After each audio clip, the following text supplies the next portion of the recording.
शांति। आज वरदानी दिवस पर आप सबकी याद प्यार लेके जैसे मैं वतन में पहुंची,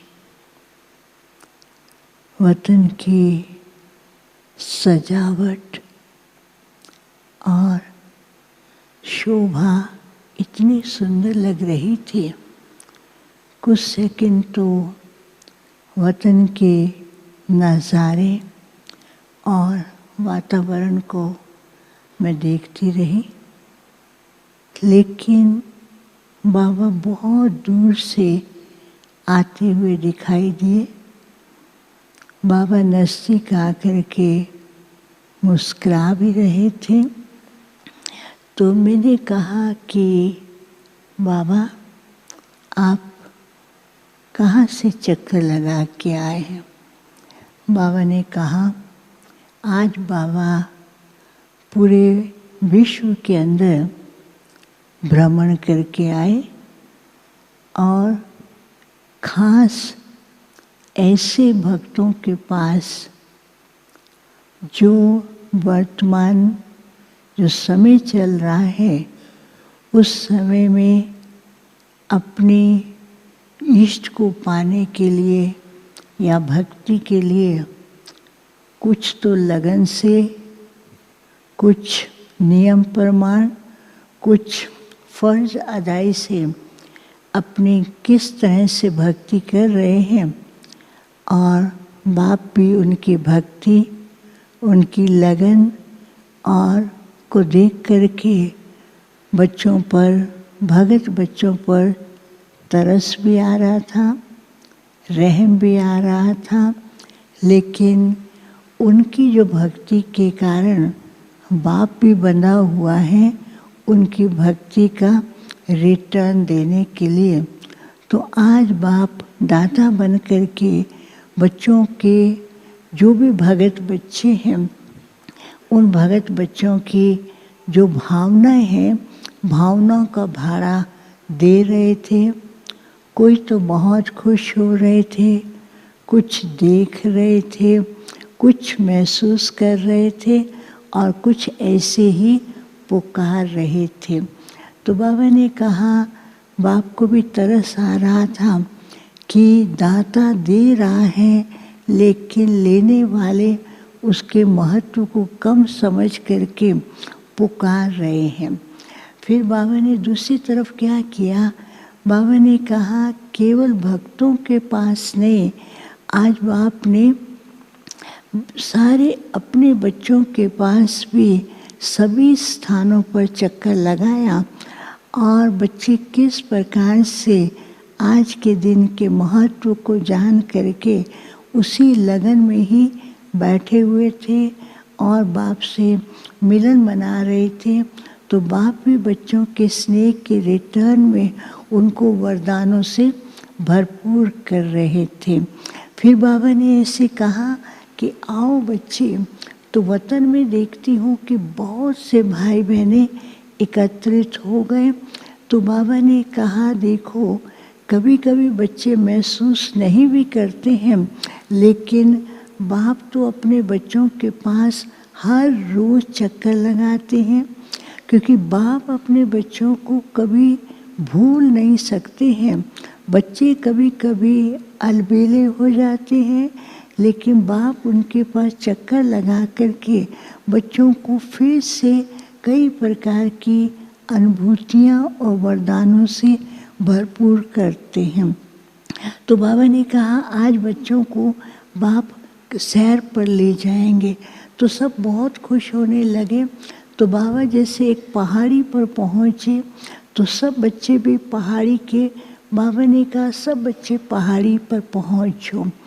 तो जैसे वो पहाड़ी पर पहुँचने के लिए कहा, उस पहाड़ी के ऊपर एक बहुत सुंदर ट्रांसपेरेंट मंदिर की तरह नहीं था, लेकिन ट्रांसपेरेंट कमरा था और उस कमरे से इतनी लाइट निकल रही थी और वो लाइट से चारों ही तरफ वातावरण बहुत सुंदर हो रहा था और बीच में से एक बहुत चमकती हुई लाइट थी।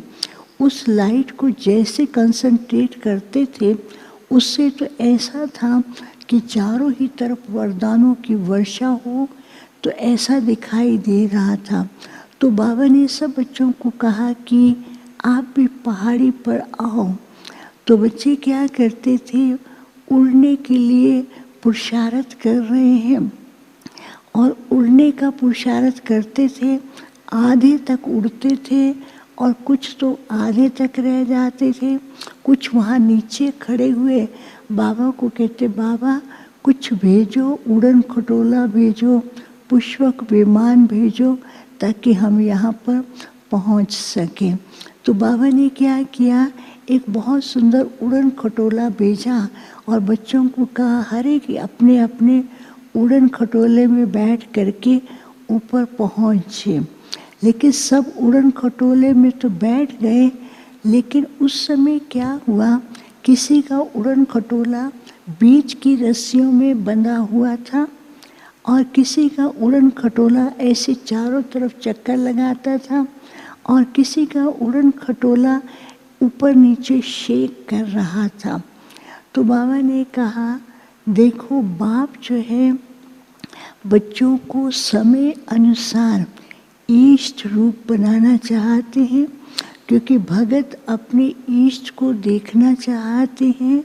लेकिन अभी भी बच्चे क्या हैं, सूक्ष्म बंधन ऐसे हैं, उन सूक्ष्म बंधनों के कारण बाप जो ऊंचाई की ओर ले जाते हैं उस ऊंचाई पर नहीं पहुंच पाते हैं।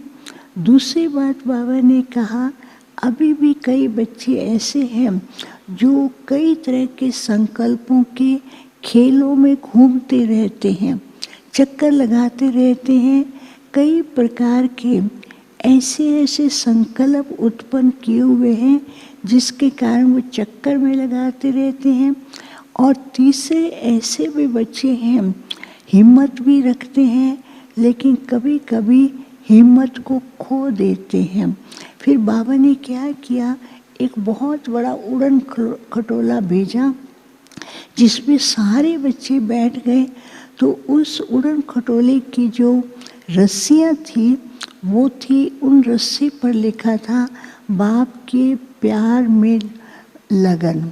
एक रस्सी पर लिखा था बाप के प्यार स्नेह में लगन, दूसरी तरफ लिखा था निरसंकल्प अवस्था और तीसरी तरफ लिखा था विदेही स्थिति।